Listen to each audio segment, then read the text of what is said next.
인생은 결국 한 가지를 향해 달려가고 있는데 그것은 바로 죽음입니다. 죽음이란 여러분에게 무엇인가요? 오늘 우리의 삶이란 어제 죽은 사람에게는 그토록 살고 싶어 한 희망이었습니다. 언젠가 우리도 죽겠지요. 그러나 중요한 것은 오늘 우리가 여기 살아있다는 것입니다. 살아서 생각하고, 살아서 음식을 맛보고, 살아서 일을 하고, 살아있기에 사람들을 만납니다.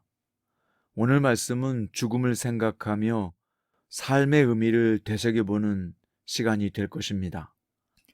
오늘 본문은 전도서 9장 1절부터 10절 말씀이고요. 그 중에서 1절부터 4절 말씀까지 읽겠습니다. 이 모든 것을 내가 마음에 두고 이 모든 것을 살펴본즉 의인들이나 지혜자들이나 그들의 행위나 모두 다 하나님의 손안에 있으니 사랑을 받을는지 미움을 받을는지 사람이 알지 못하는 것은 모두 그들의 미래의 일들임이니라. 모든 사람에게 임하는 그 모든 것이 일반이라. 의인과 악인, 선한 자와 깨끗한 자와 깨끗하지 아니한 자, 제사를 드리는 자와 제사를 드리지 아니하는 자에게 일어나는 일들이 모두 일반이니 선인과 죄인, 맹세하는 자와 맹세하기를 무서워하는 자가 일반이로다. 모든 사람의 결국은 일반이라. 이것은 해 아래서 행해지는 모든 일 중에 악한 것이니 곧 인생의 마음에는 악이 가득하여 그들의 평생에 미친 마음을 품고 있다가 후에는 죽은 자들에게로 돌아가는 것이라. 모든 산자들 중에 들어있는 자에게는 누구나 소망이 있음은 산 개가 죽은 사자보다 낫기 때문이니라. 아멘. 오늘 말씀의 제목은 인생은 즐거움이고 환희로 가득 차 있다입니다. 자, 오늘 본문 3절에 보면 공동 번역으로 읽겠습니다.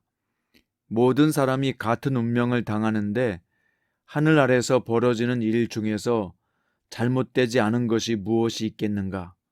그러므로 사람들의 마음은 악으로 차고 넘쳐 얼빠진 생각을 하며 살다가 죽을 수밖에 없다. 이 말씀은 결국은 사람은 자기 욕심에 끌려 마음이 악으로 차고 넘쳐 얼빠진 생각을 하다가 죽는다는 것이죠. 이것이 일반이라는 것입니다. 오늘 본문에서는 두 가지를 여러 번 대조하고 있는데요. 1절에 보면 사랑받을 자와 미움을 받을 자, 2절에서는 의인과 악인, 선하고 깨끗한 자와 깨끗하지 아니한 자, 4절에서는 산개와 죽은 사자, 5절에서는 산자와 죽은 자, 6절에서는 사랑함과 미워함입니다. 이렇게 대조적인 사람과 짐승이 결국은 뭐냐? 죽는다는 일에는 마찬가지라는 것이죠. 그럼 본문 속에서 나타난 하나님은 어떻게 묘사되고 있을까요? 1절에 보세요. 의인들이나 지혜자들이나 그들의 행위나 모두 다 하나님의 손안에 있으니 라고 말씀했습니다. 세상의 모든 일들이 각기 다르게 흘러가는 것 같으나 결국 하나님의 손안에서 일어나는 일이라는 것입니다. 그러면 우리가 지금 살아있다는 것과 만나는 모든 고통의 문제까지도 하나님의 손 안에 있는 일이라는 것입니다. 또한요, 사람이 알지 못하는 것은 미래의 일들이라고 전도자는 말합니다. 이것은 이미 8장에서 사람이 아무리 애써 알아보려고 해도 능히 알지 못하는 것이 미래라고 하는 말씀과 일맥상통합니다. 즉 미래는 인간이 알 수 없도록 하나님에 의해 신비한 커튼에 가려져 있고 알 수 없게 하신 것입니다. 전도자가 사람을 관찰하고 인생들을 살펴보고 깨달은 게 있어요. 인간은 결국 공평하게 죽는다는 것이죠. 또한 모든 것은 하나님의 손에 주어져 있으며 인간이 노력해도 알 수 없는 영역이 분명히 있다는 것입니다.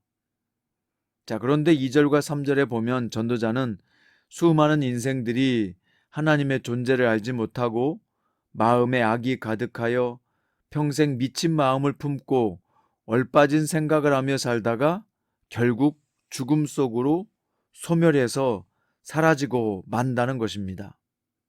예수님이 만난 거라사의 광인처럼 말입니다.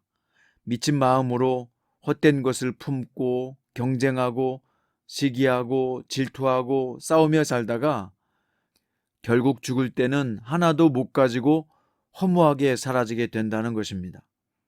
자, 그런데 모두가 똑같이 죽는다면 질문이 남습니다.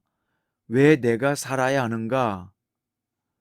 전도자는 왜 삶을 살아야 하는지에 대해서 이렇게 대답했습니다. 산 개가 죽은 사자보다 낫다라고 말입니다. 우리나라에서 개의 자식이라고 하면 가장 못된 욕이죠. 이스라엘도 마찬가지입니다. 나사로의 헌대를 개들이 와서 핥았다는 것은 가장 비참한 상태를 말하는 것입니다. 동물의 왕인 사자의 위험이 있을지라도 죽었다면 산 개만도 못하다는 거죠. 왜 그럴까요? 살아있다는 것은 하나님의 선물을 받았다는 뜻이요, 기회이기 때문입니다. 선한 일을 할 기회, 하나님을 믿고 살 수 있는 기회, 사랑할 기회가 있다는 것입니다. 자, 5절과 6절에 보니까 산자들은 죽을 줄을 알지만 죽은 자들은 아무것도 모르며 죽어버렸으니 잊혀져 버렸고 죽었으니 사랑과 미움과 경쟁할 일도 없고 세상 일에 관여할 일도 없어졌다고 말합니다. 그러니까 죽으면 이 세상에서 즐거워했던 일과 힘들지만 극복하며 나갔던 모든 것들은 다 사라져 버린다는 것이죠. 즉, 죽으면 기회는 끝난다는 것입니다. 자, 그럼 죽음 앞에서 우리는 어떻게 살아야 합니까? 전도자는 당신은 잘 죽을 준비하고 있는가? 라고 본문을 통해서 독자인 우리에게 묻고 있습니다. 화려한 장례식을 준비하라는 게 아니라 내게 남겨진 하루하루를 어떻게 의미 있게 가치 있게 보낼 것이냐를 묻는 질문입니다. 누가복음 24장에 보면요, 예수님이 십자가에 달리실 때 함께 달려 죽은 두 강도 이야기가 나옵니다. 한 강도는 내가 유대인의 왕이면 자신이나 살려봐라 라고 조롱했지만, 한 강도는 우리는 우리가 행한 일에 보응을 받는 것이지만 이분이 행한 것은 옳지 않는 게 없다고 하면서 예수여 당신의 나라에 임하실 때 나를 기억하소서라고 간청하죠. 이 강도는 비록 세상을 살 때 죄를 짓고 살았지만 죽기 직전에 가장 탁월한 선택을 한 것입니다. 예수님은 그 간청한 강도에게 오늘 내가 나와 함께 낙원에 있으리라 약속하여 주셨습니다. 이 강도 이야기는 우리에게 무엇을 가르쳐 줍니까? 살아있을 때 선택이 영혼을 좌우한다는 것이죠. 죽으면 그 기회가 이미 사라진다는 뜻이기도 하고요.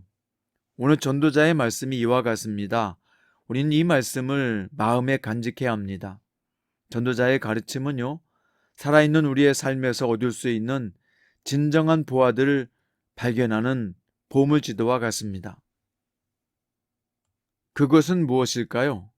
이 세상은 하나님의 손안에 있다는 것입니다. 더불어 하나님의 자녀된 우리에게 하나님은 삶이라는 너무나도 귀한 선물을 주셨다는 것이죠. 우리는 죽음을 향해 가지만 미친 사람처럼 헛된 것을 품고 허공을 향해 허우적거리다가 가지 말아야 된다는 겁니다. 오늘 내가 살아있어서 숨쉬고 음식을 먹고 일을 하고 사람들을 만나고 특히 믿음의 사람들을 만나 교제하고 함께 즐거워하는 것을 정말 귀한 축복으로 여겨야 한다는 것을 깨우치는 말을 한 것입니다. 사랑하는 성장 큐티 가족 여러분, 남이 한다고 해서 따라하지 말고요. 남이 못한다고 무시하지도 마세요. 괜스레 시기하거나 질투하며 감정 낭비하며 아까운 세월을 허송하지도 마세요. 우리의 삶은 한 번이고 이 삶은 어떤 금이나 보석을 다 준다 해도 바꿀 수 없는 존귀한 것입니다. 그러니 하나님의 자녀로서 당당하게 살면서 허락하신 삶의 모든 조건에 감사하며 주신 모든 것을 즐기십시오. 내가 하나님 때문에 행복을 누릴 수 없다면 전도를 한들 상급을 쌓은들 무슨 의미가 있겠습니까? 먼저 행복하세요. 하나님이 주신 삶의 환희를 노래하세요. 푸른 하늘과 눈이 쌓인 나무들과 바람 부는 들판을 사랑하세요.